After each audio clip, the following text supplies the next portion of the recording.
बहुत सावधानी से कथा सुनिएगा और अपने चित्त में उतारिए।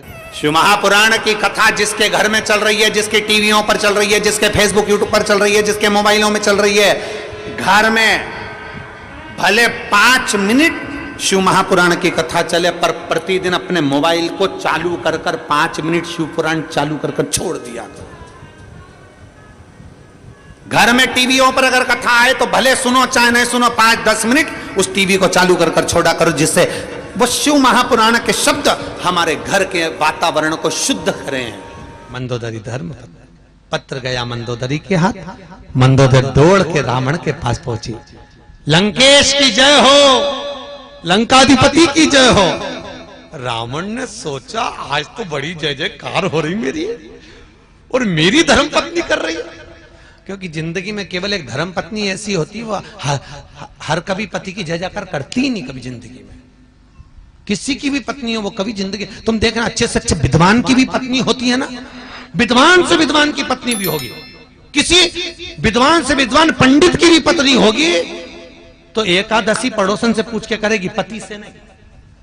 सोमवार करेगी तो व्रत करेगी, कोई हड़तालिका तीज का व्रत है, चतुर्थी का व्रत है, पंचमी का, जो भी व्रत करेगी पति से नहीं पूछेगी। इतना विद्वान पंडित, उससे दुनिया पूछने आ रही और वो पड़ोसन से पूछे तू कब करेगी, उससे पूछ रहा है।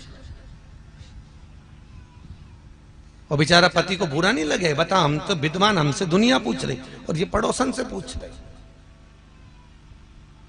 इसमें पत्नी की गलती नहीं, इसमें पति की सबसे बड़ी गलती है। पति ने हाथ करके अपनी इज्जत खराब करी।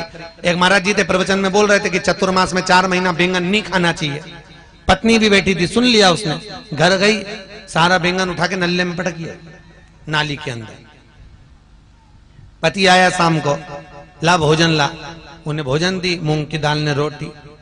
क्यों रही बैंगन कहां गया, कल तो लाया था मैं 80 रुपए का बैंगन की सब्जी बनाने के लिए। पत्नी बोली तुम ही तो बोले थे प्रवचन में, कथा में, कि 4 महीना चतुर्मास में बैंगन नहीं खाना चाहिए। मैं उठा के सब फेंके घोड़ा पे। पति सिर पे हाथ रख के बोला, अरे ओ भाग्यवान, चौकी की कथा चूल्हे में क्यों लाई। अब खुद ही काम बिगाड़ते, खुद ही बता क्यों। मंदोदरी ने कहा स्वामी आपने कभी ब्राह्मण कर्म नहीं करा। रावण कहता ब्राह्मण कर्म क्या होता है, मैं जनेऊ पहनता हूं, त्रिपुंड लगाता हूं, शिव का पूजन करता हूं, ये ब्राह्मण कर्म ही तो है। मंदोदरी कहती है इसको ब्राह्मण कर्म नहीं कहते, ब्राह्मण कर्म वो होता है जो जजमान के यहां जाए, भोजन करके दक्षिणा लेकर आए। रावण कहता मेरे जैसे दशानंद को कौन भोजन कराएगा। मंदोदरी के फालतू की बात छोड़ो, ऐसे बहुत सारे पड़े जो तुम्हें भोजन कराने को तैयार, तुम जाओगे। रावण कहने लगा अगर कोई अच्छा विद्वान मेरे को जिमाना चाहता चले जाऊंगा। जाओगे पक्का बोलो, जाऊंगा, जाओ।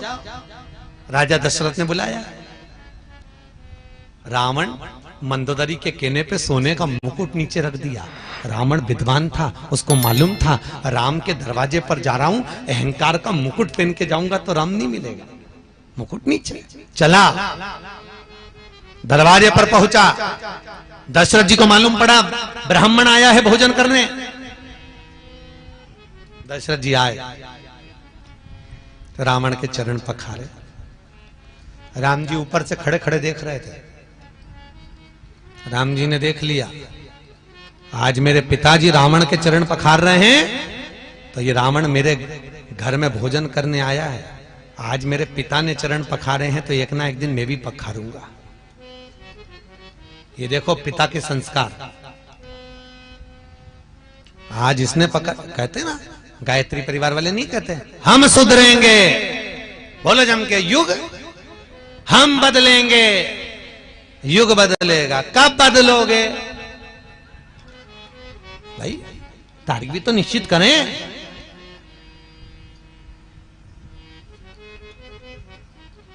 एक माता पिता ने अपने बच्चे को समझाया, सुन शाम को गुरुजी आएंगे, प्रणाम करना हो। हाँ, शाम को गुरुजी आए, चल प्रणाम करके नहीं करना।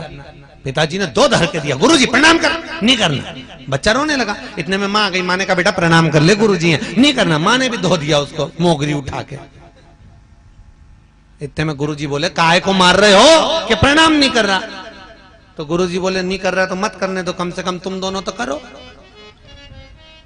अब जैसे ही माता पिता ने प्रणाम करा, बच्चे ने साष्टांग दंडवत कर दिया, क्योंकि हम झुकेंगे तो आने वाली पीढ़ी झुकेगी। सही बोलो जीजियों। पहले जो गांव में घर होते थे या शहर में घर होते थे, उसका जो दरवाजा होता था चौखट, वो बहुत छोटी होती थी। सही है कि गलत है? बहुत छोटी। आपके गांव में तो आज भी होगी कई कई जगह, बहुत छोटी चौखट। और आजकल चौखट हो गई बड़ी। पहले छोटी चौखट इसलिए होती थी कि कितने भी बड़े परिवार की लड़की हमारे यहां शादी करके आ जाए, कितनी भी बड़े परिवार की बहू हमारे घर में आ जाए, झुक के चलना सीख जाए। नहीं झुकेगी तो 2-4 बार माथा भड़केगी चौखट पे, झुकेगी। आजकल चौखट हो गई ऊंची, तो बहुएं भी बोल तो रही डुकरिया बोल, वो काय को झुके, वो काय को झुकेगी। इसलिए निवेदन है, बहुओं को झुकाना है तो चौखट थोड़ी छोटी कर दो। अगर छोटी नहीं हो तो घर से एक पटिया खरीद ला, ठोक दो। वापिस थोड़ा झुकना सीखिए।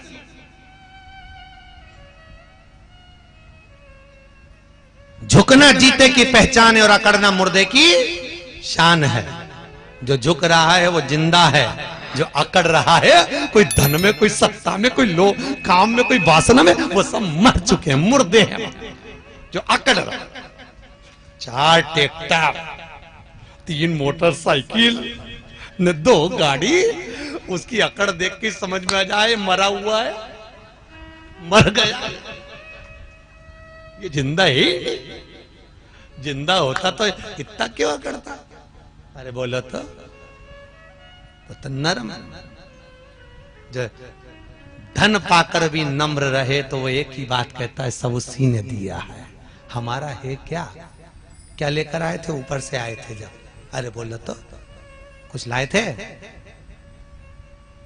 फ्रिज लाए थे, कूलर, वॉशिंग मशीन, जमीन। तुम्हें तो मालूम भी नहीं था कि कहां पैदा हो गए, ये भी नहीं मालूम था कि पूरा शरीर अच्छे से मिल जाएगा, हाथ पैर पांव आंख नाक, एक आध आंख निपटा के भेजता तो क्या कर लेते? अरे बोलो तो वापिस के झगड़ा करने जाते हैं कि लड़ाई करने जाते हैं? पूरा डिपार्टमेंट अच्छा दिया उसने। तुम्हें यह भी नहीं मालूम था कि अच्छे घर में पैदा हो जाओगे, पान तलई में आ जाओगे, अच्छी जमीन जायदाद घर परिवार सब अच्छा मिल जाएगा, अच्छे कुल में पैदा हो जाओगे। यह भी नहीं मालूम था किसी भिखारी के घर में पैदा हो जाते और घंटा घर के पास में कटोरा लेके बैठे रहते तो? बोलो तो सही, उसकी कृपा कितनी है, सोचो। हर पल उसको धन्यवाद देना चाहिए, हर पल। ये जायदाद दी है, ये औलाद दी है, मुसीबत में हर वक्त इमदाद दी है, तेरा ही दिया मैंने खाया पिया है, तेरा शुक्रिया है, तेरा शुक्रिया है। मुझे भोले बाबा ने बहुत दे दिया है, तेरा शुक्रिया है, तेरा। पर करे क्या? कई कई को तो इतनी अकड़, कई कई माता ही कह देती है, वो तो मैं जिंदा हूं इसलिए घर चल रहा है, जिस दिन मैं मर गई आटे दाल का भाव मालूम पड़ जाएगा। तो जो डोकरी बोले उससे कहते आधा घंटा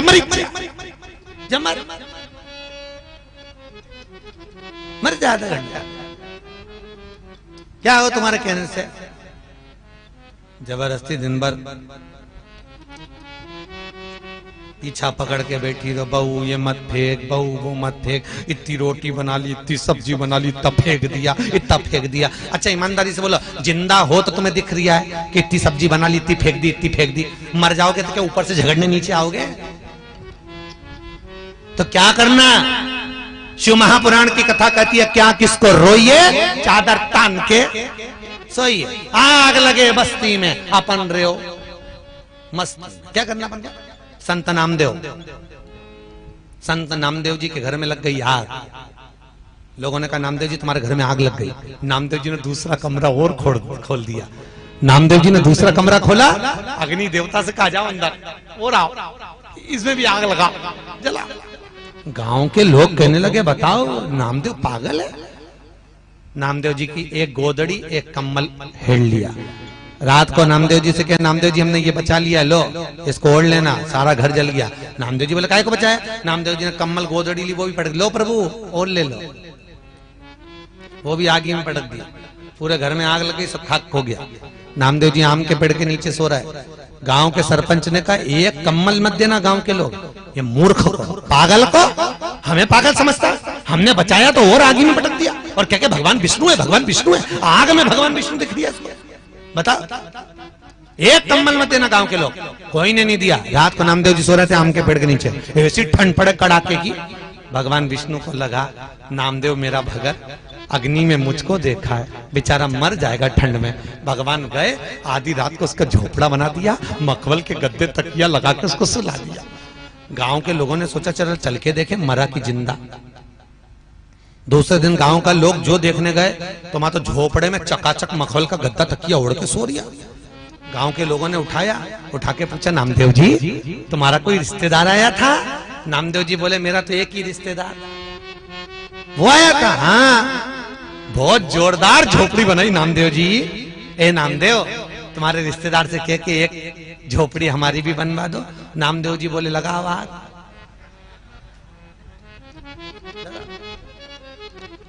तुम अपना अपना घर में आग लगा, वो झोपड़ा बना।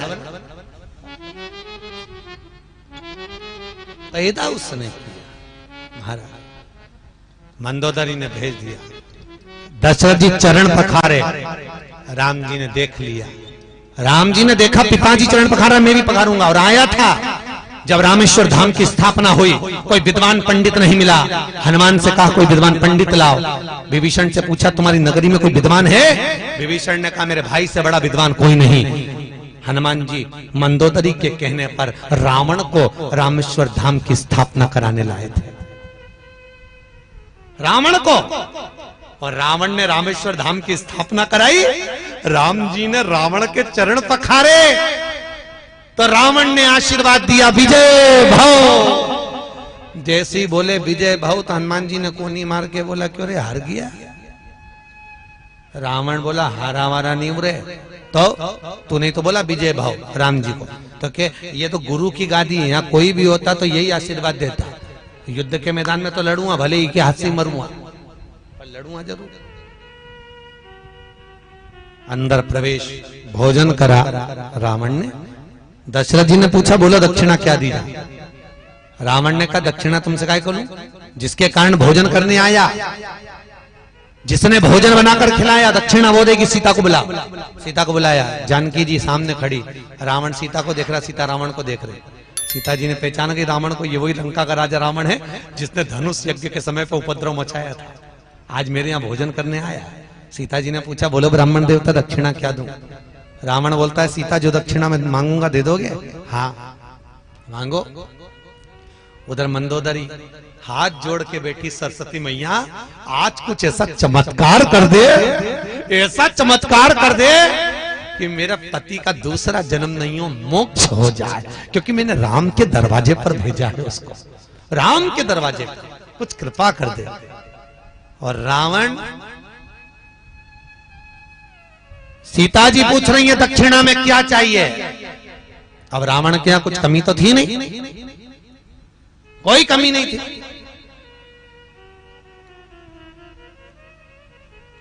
बस सरस्वती ने चाल चली, सीता जो मांगूंगा दे दोगी? सीता जी ने कहा मांगो क्या चाहिए?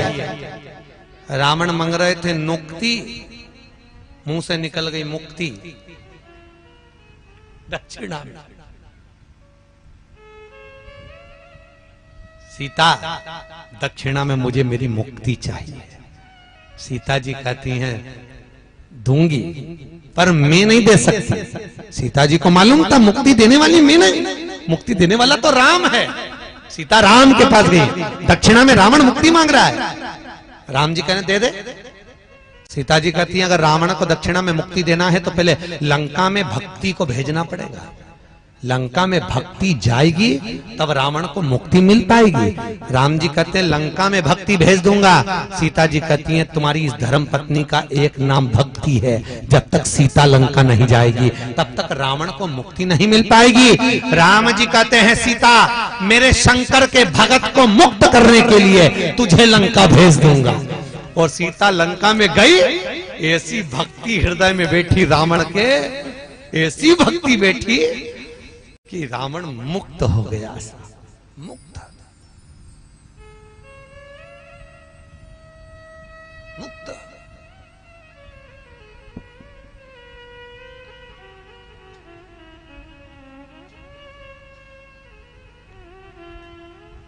और उठा लो रामचरितमानस, कितने बाण छोड़े गए, जितने भी बाण छोड़े गए एक भी हृदय पे नहीं छोड़े गए, क्योंकि भगवान को मालूम था इसके हृदय में सीता बैठी हुई है। भक्ति, भक्ति के बल पर ही तो मुक्ति मिलेगी।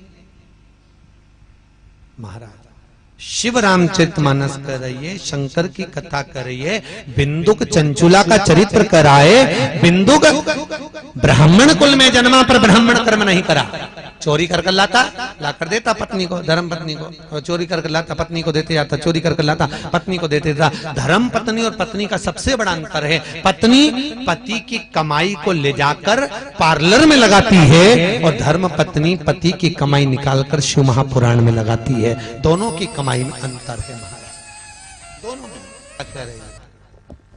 बिंदुक गया चोरी कर लाता था, ब्राह्मण कर्म कभी नहीं, ब्राह्मण कर्म से वंचित रहा। एक बार धन चुरा कर ला रहा था, दीवार पर से नीचे कूदा, मालूम नहीं था कि नीचे कुआं है, बावड़ी है, कूद गया, गिर गया, मर गया। शिव पुराण कहती है 3 तरह से मरे हुए व्यक्ति को मोक्ष नहीं है महाराज। पहला, पानी में डूबकर मरा हुआ। दूसरा, स्त्री के हाथ से मरा हुआ। तीसरा, सर्प के डसे से मरा हुआ। फिर से बोलो, पहला कैसे? पानी में डूबकर मरा हुआ। दूसरा, स्त्री के हाथ से। तीसरा, सर्प के डसे से। 3 तरह से मरे हुए व्यक्ति को मोक्ष नहीं है, मुक्ति नहीं। पानी में डूबकर मरे हुए वाले व्यक्ति को मोक्ष नहीं मिलता, वो प्रेत योनि में पड़ा रहता है, भटकता रहता है, पर उसको ना तो मुक्ति का मतलब है ना दूसरा जन्म होता है और ना मोक्ष। ओम श्री शिवाय। नमस्ते दर्शकों, आज की जो कथा है वो पंडित प्रदीप जी मिश्रा द्वारा जो है महाराष्ट्र में सुनाई जा रही है। जैसा कि आपको पता होगा महाराष्ट्र के धुलिया में जो है कथा चल रही है। कथा के दौरान पंडित प्रदीप जी मिश्रा ने जो है बहुत ही अच्छा जो है प्रवचन दिया है और साथ ही में जो है भगवान शिव और माता पार्वती के बारे में जो है वर्णन किया है। इसी के साथ में जो है उन्होंने जो है कथा के दौरान जो है और भी बहुत सारे उपाय भी बताए हैं, जो अगर आपने जो है कथा को ध्यान से नहीं सुना है या फिर इस कथा को सुनने के बाद में अगर आप और भी जो है आगे आने वाली कथाओं को सुनना चाहते हैं तो इसके लिए आपको कुछ नहीं करना है, केवल हमारे चैनल को सब्सक्राइब कर लेना है। सब्सक्राइब करने के बाद में जो है पास में आ रहे बेल आइकन को प्रेस कर देना ताकि आपको समय पर जो है सूचनाएं मिलती रहे। इसी के साथ में मिलते हैं अगली कथा में, तब तक के लिए हर हर महादेव।